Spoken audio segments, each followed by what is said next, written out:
My parents kicked me out over a lie, unaware I was carrying a billionaire's only child. Now they beg, "Get out of my house now." My father's voice echoed through the living room as he shoved a suitcase into my arms. My mother wouldn't meet my eyes, my sister just smirked. I stood frozen beneath our family portraits, smiling faces now mocking lies. They had packed my bags before I even walked in. This wasn't punishment.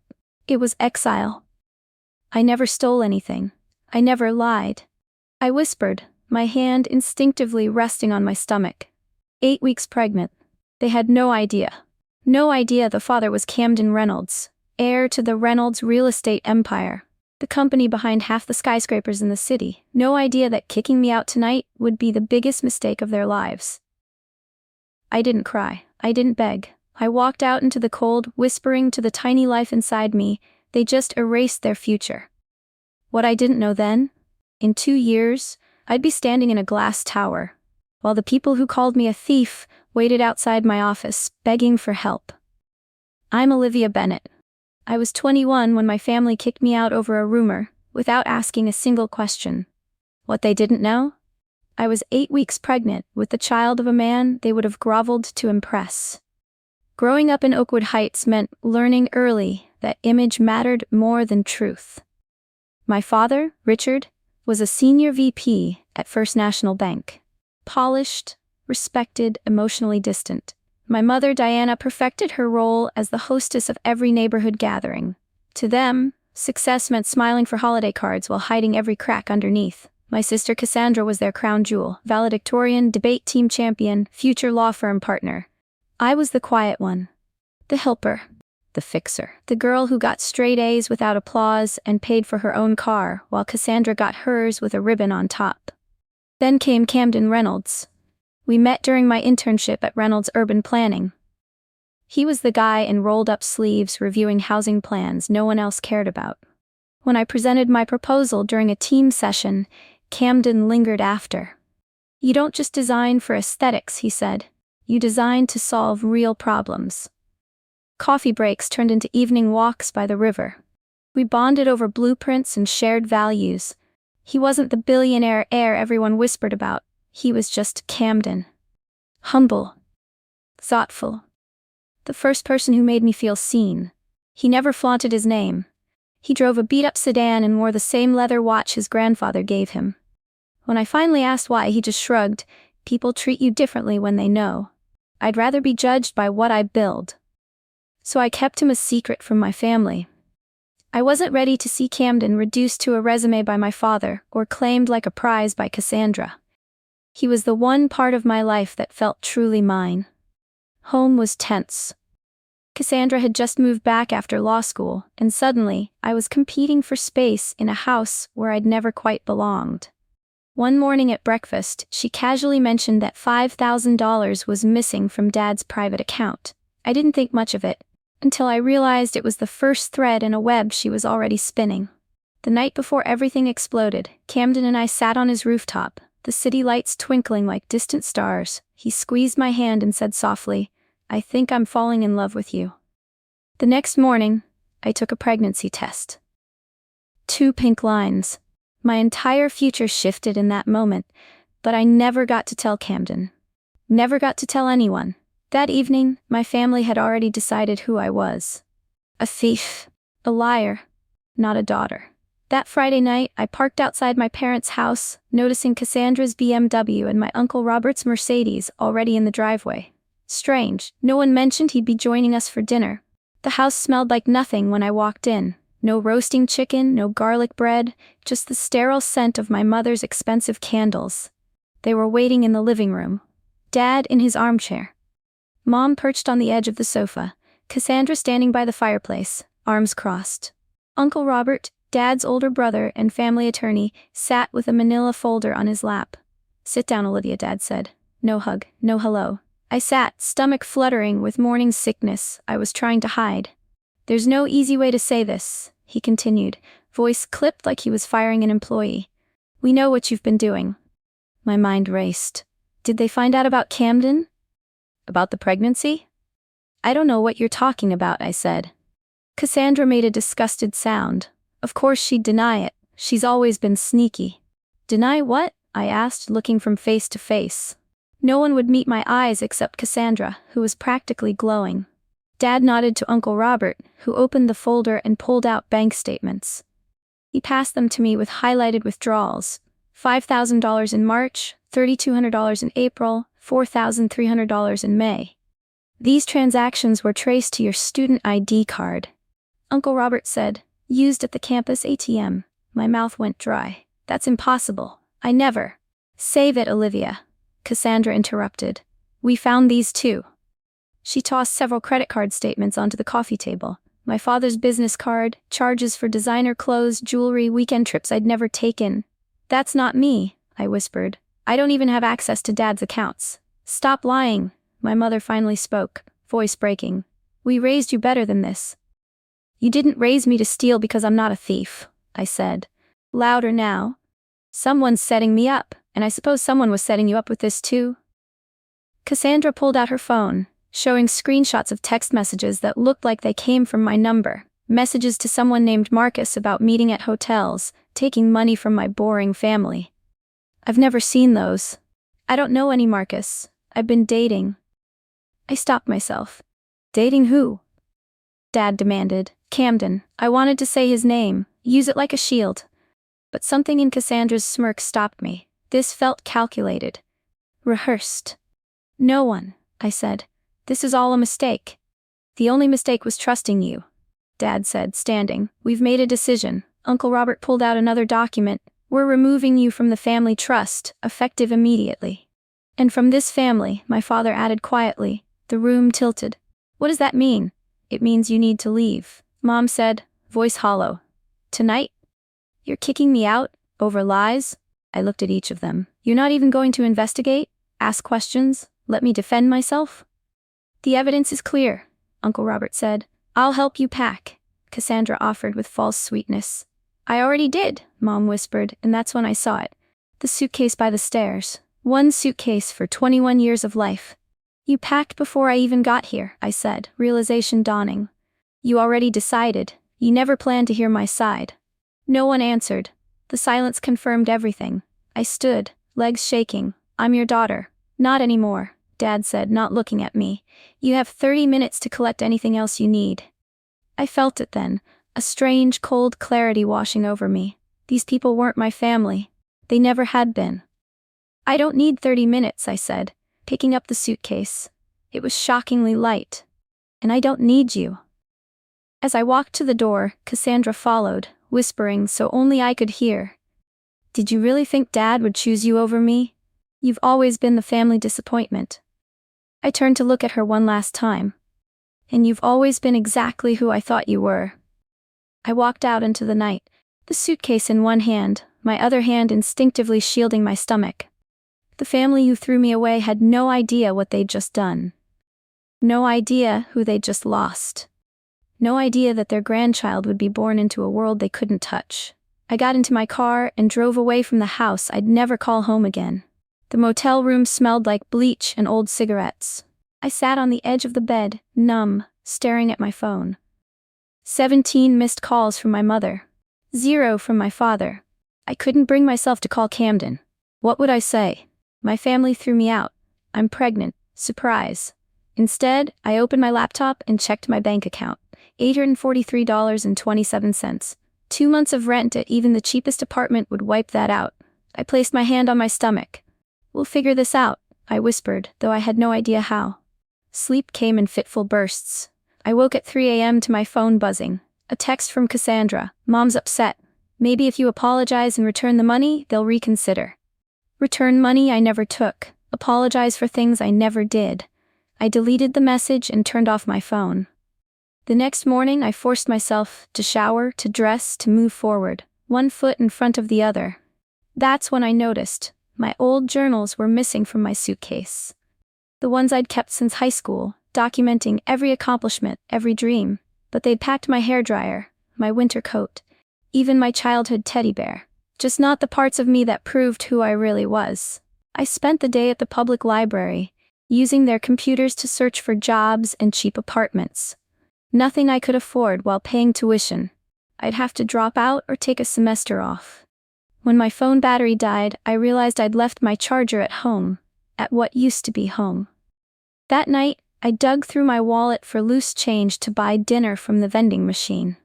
Behind my student ID, I found a business card I'd forgotten. Dr. Helen Rivera Women's Health Center, the campus clinic where I'd confirmed my pregnancy 2 days earlier. The next morning, I walked into the clinic with my suitcase, wearing yesterday's clothes. Dr. Rivera took one look at me and brought me into her office. "My family kicked me out," I said, the words still feeling surreal. "They think I stole money." She didn't press for details, just nodded. "Do you have somewhere safe to sleep?" I shook my head. Within an hour, she'd connected me with a women's housing program. "It's temporary," she explained, "but it's a start." As I was leaving, my phone suddenly powered on. Just enough battery for one last notification, an email from my mother. "We're donating your remaining things to charity. If you want anything else, pick it up by Friday." I took a different kind of courage to walk back into that house 3 days later. My father was at work.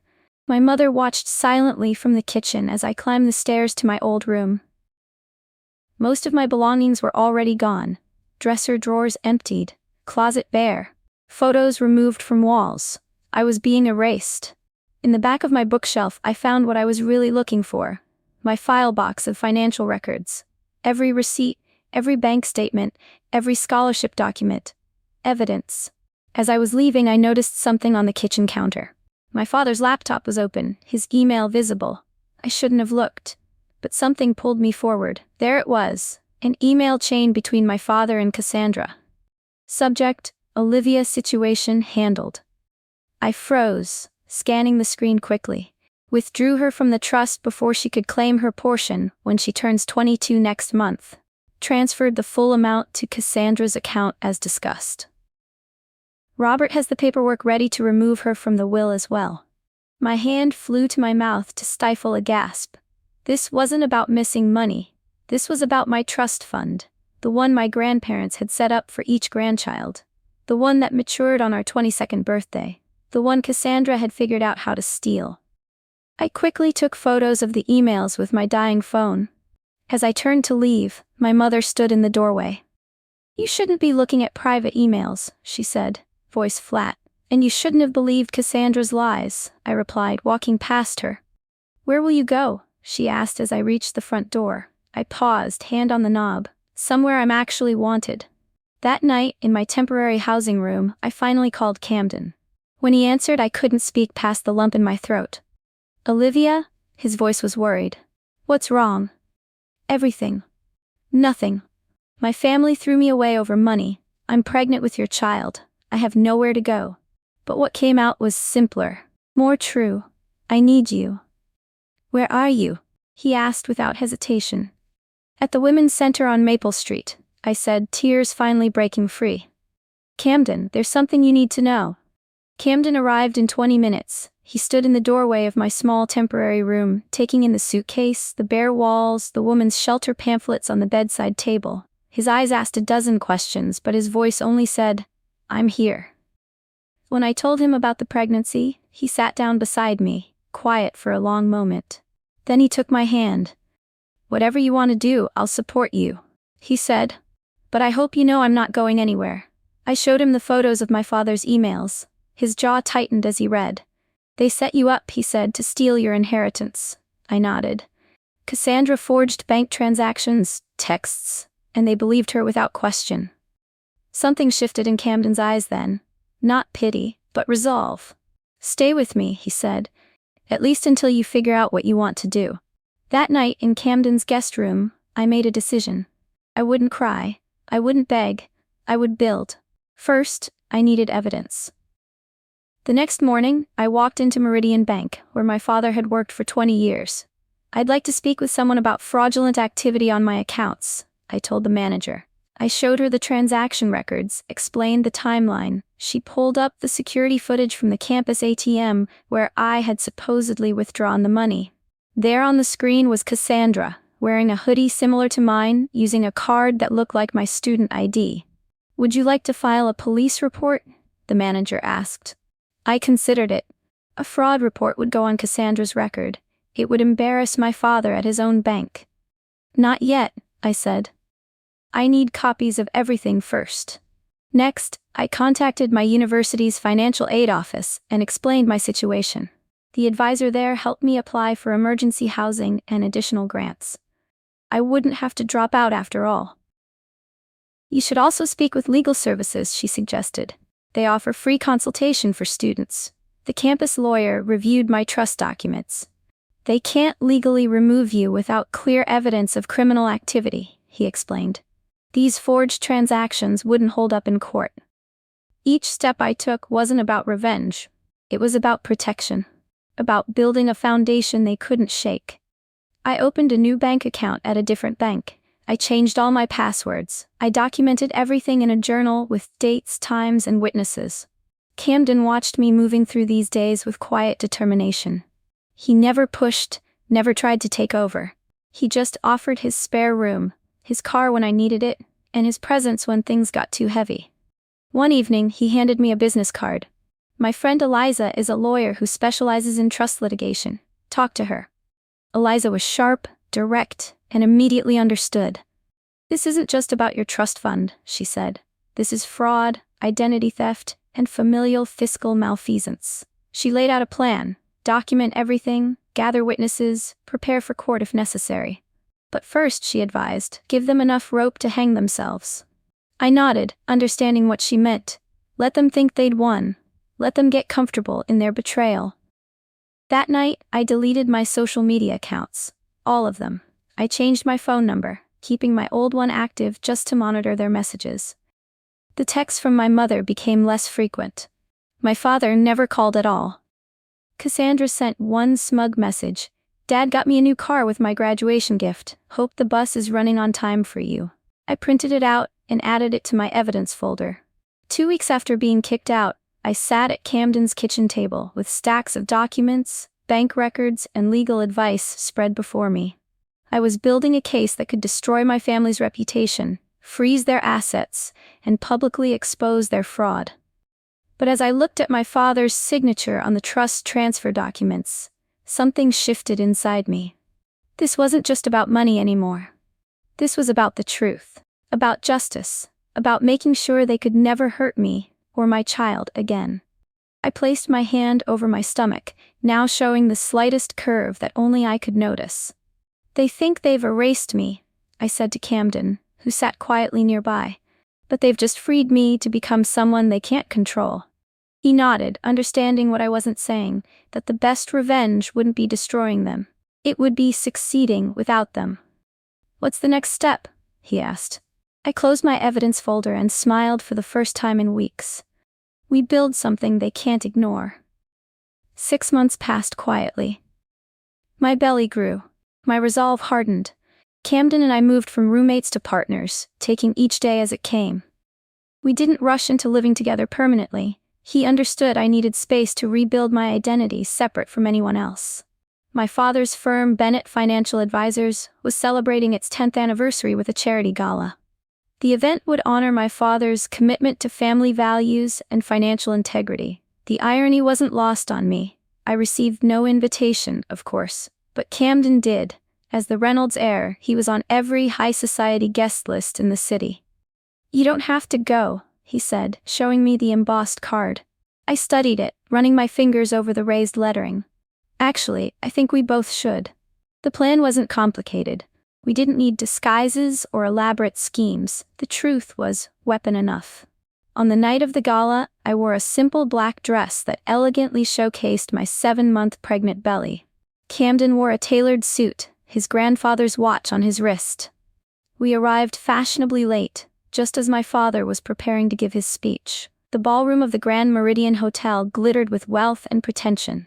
Cassandra stood near the stage in a red dress, champagne in hand, laughing with my parents' friends.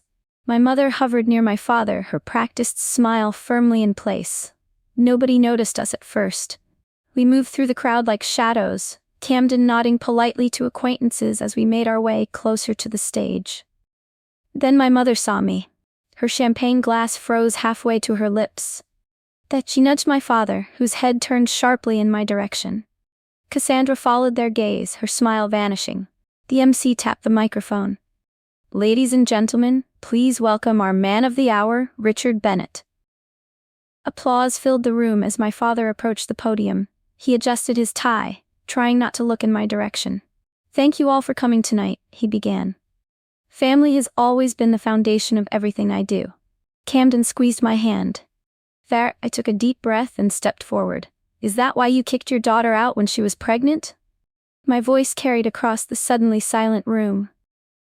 Is fraud a family value, Dad? Gasps rippled through the crowd. My father's face drained of color. Security, he called weakly. Before you have me removed, I continued, moving closer to the stage, you might want to explain to your guests how you falsified bank records to frame me for theft. How you stole my trust fund and gave it to Cassandra. Phones were out now. People were recording, whispering. Cassandra pushed through the crowd. She's lying. She's just jealous because you forged transactions using my student ID?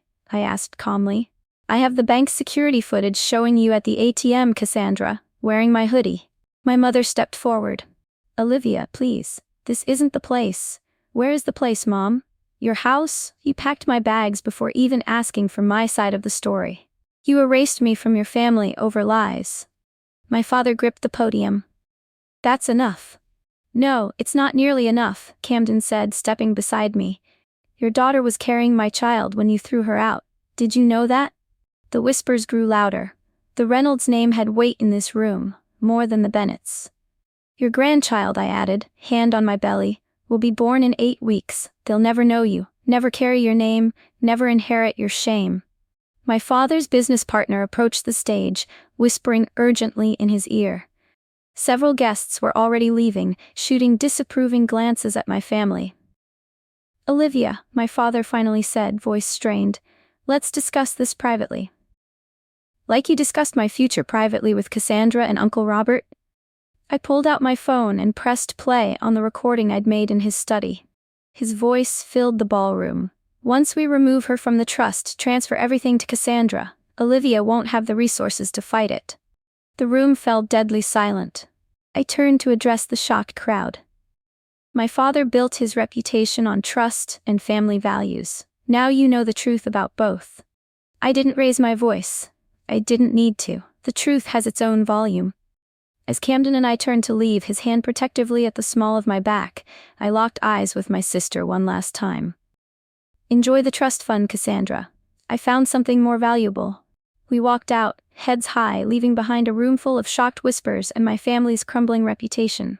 In the car, I finally exhaled. My hands were steady. I felt lighter somehow, freer. Are you okay? Camden asked softly. I nodded, watching the hotel shrink in the side mirror. For the first time in months, I really am.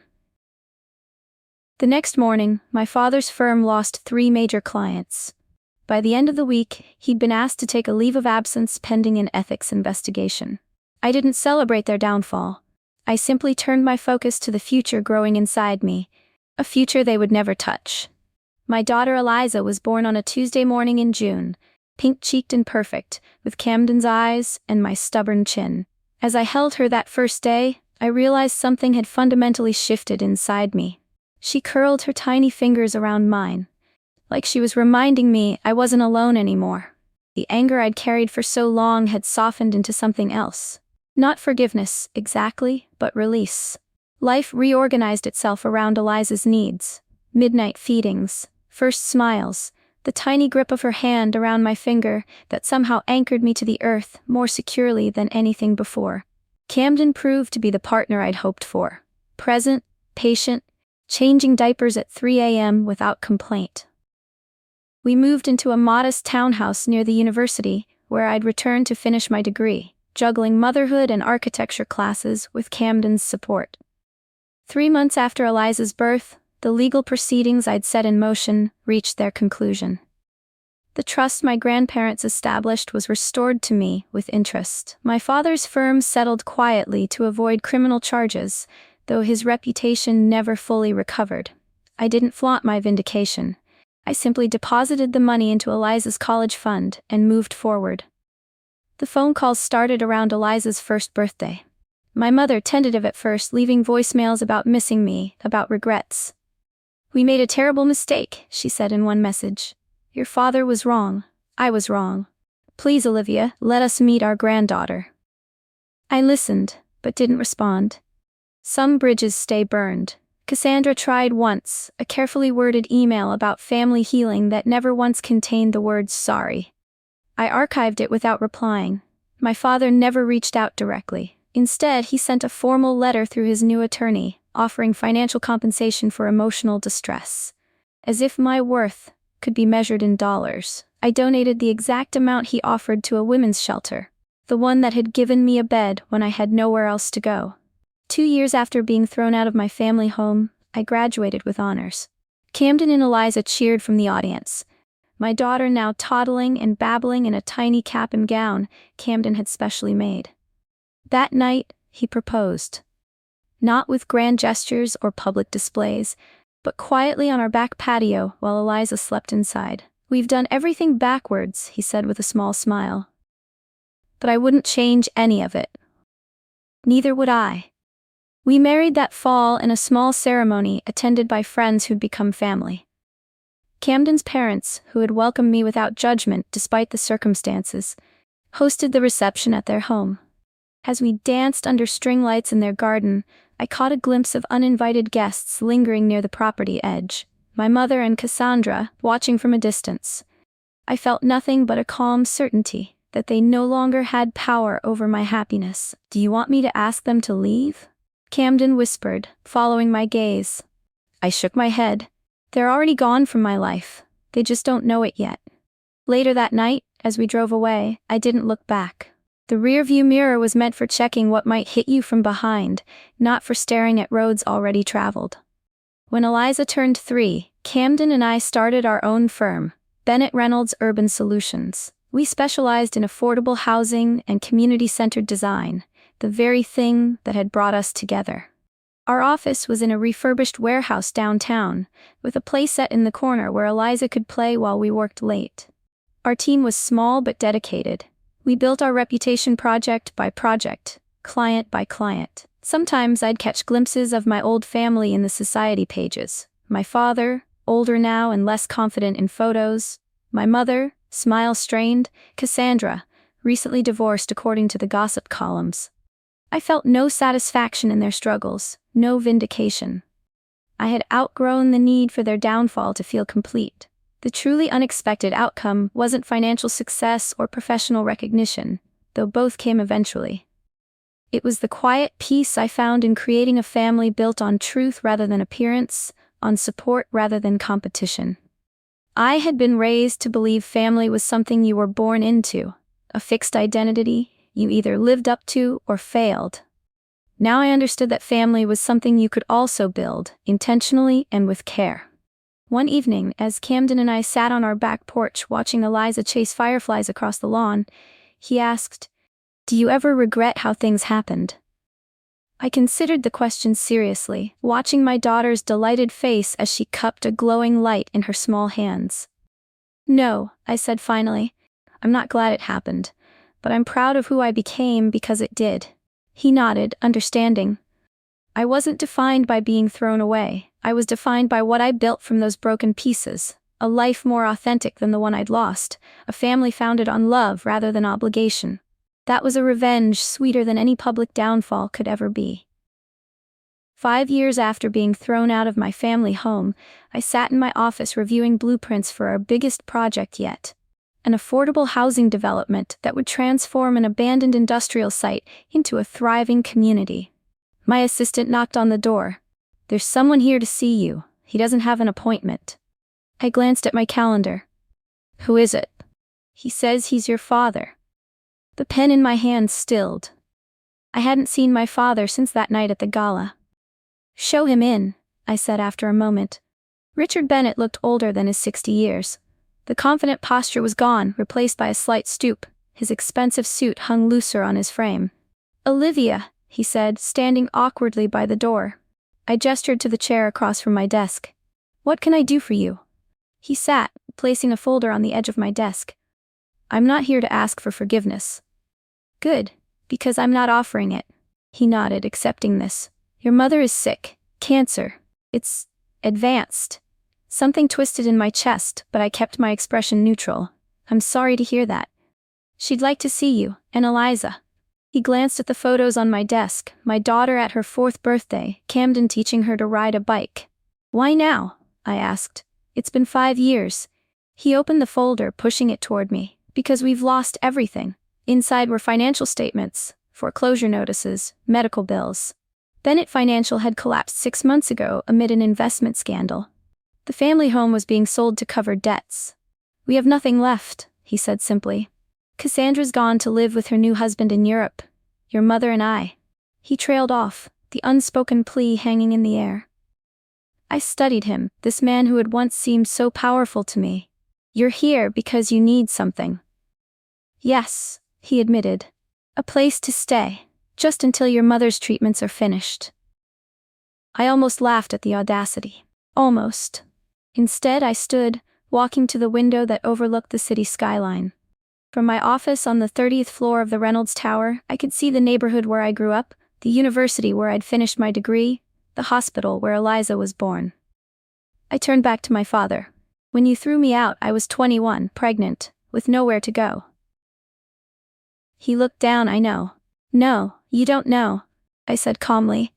You don't know what it's like to sleep in a women's shelter, to count change for food, to build a life from nothing while carrying a child. Olivia.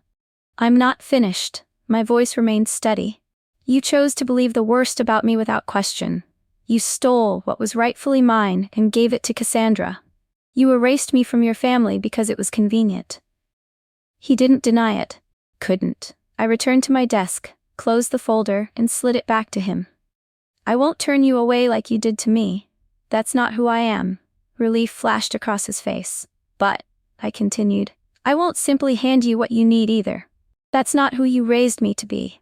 I pressed the intercom. Sarah, please bring in the Pine Street portfolio. My assistant returned with another folder. I opened it, revealing plans for a modest apartment complex our firm had recently completed. We keep 2 units available for emergency housing situations, I explained. You and Mom can stay in one for the duration of her treatment. The building has a shuttle to the medical center. He stared at the papers, pride warring with desperation on his face. It's not charity, I said. It's humanity. Something you could have shown me once. As he left with the housing information, he turned at the door. Your mother would still like to meet her granddaughter. That's not my decision to make anymore, I replied. Eliza is old enough to have a say in who enters her life. After he was gone, I sat quietly, processing the encounter that I'd imagined countless times over the years. The truth was, I didn't feel the vindication I'd once craved. I felt something more complicated, a mix of closure and lingering sadness for what could have been. That evening, I told Camden about my father's visit. What are you going to do? He asked as we prepared dinner. I've already done it, I said. I gave them a place to stay. He nodded, understanding the complexity of my decision. Later, after tucking Eliza into bed, I found a photo I'd kept hidden in my desk, the last family picture taken before everything fell apart. I studied the faces, recognizing now how much pretense had been captured in that single frame. I returned the photo to its drawer. The family I had built, Camden, Eliza, our home filled with laughter and truth, needed no comparison to validate its worth. The past had finally come knocking, and I had answered from a place of strength they never imagined I'd find. Have you ever been betrayed by the people who were supposed to love you most? Tell me in the comments. I read every one. If this story moved you, please like, subscribe, and share. A new story drops tomorrow.